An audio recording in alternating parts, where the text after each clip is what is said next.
శ్రీరామ జన్మభూమి Teerthkshetra trust ఆధ్వర్యంలో అయోధ్యలో నిర్మించబోయే బాలరాముని ప్రాణప్రతిష్ఠ మహోత్సవ కార్యక్రమంలో భాగంగా ఈరోజు దెలవర్పూర్లో శ్రీరామ మందిరంలో దెలావర్పూర్ గ్రామస్తులందరూ శ్రీరామ జయరామ జయ జయ రామ అంటూ పూజా కార్యక్రమాల్లో పాల్గొన్నారు. పూజారులు, అర్చకులు శ్రీరాముల వారిని పూలతో అలంకరించి పూజా కార్యక్రమం చేపట్టారు. అనంతరం పెద్ద ఎత్తున అన్నదాన కార్యక్రమం ఏర్పాటు చేశారు. ఒక పరమ పురుషుడిగా, ఆదర్శప్రాయుడిగా జీవించాల్సినటువంటి మానవుడు ఎలా ఉండాలి అనంటే రాముల వారి యొక్క చరిత్ర తెలిస్తే చాలు, ఆ విధానాన్ని అనుసరిస్తే చాలు, ఒక పరిపూర్ణమైనటువంటి ఒక భర్త ఉండాల్సినటువంటి ధర్మం ఎలా ఉండాలి అనేది సూచించాడు.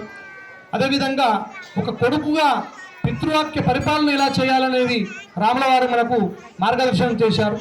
ఇలాంటి ధార్మికమైనటువంటి మార్గాన్ని ఉపదేశించినటువంటి రాముడు ఎవరికి ఇష్టం కాడండి? అందరికీ ఇష్టమైన వాడు, ఇష్టమైనటువంటి దేవుడు. కనుక మనమంతా కూడా ఇంత గొప్పగా ఈ కార్యక్రమం చేసుకోవడానికి పూనుకున్నాం. ఈరోజు రాముల వారి యొక్క కార్యక్రమంలో ఈ మహిళలు, అదేవిధంగా వచ్చినటువంటి మన గ్రామస్తులు అందరూ కూడా చక్కగా నామ జపం చేశారు.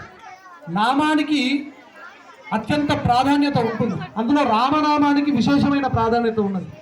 జన్మ ముక్తిని చేస్తుందట. ఇద్దరు దొంగలు దొంగతనానికి వెళ్ళి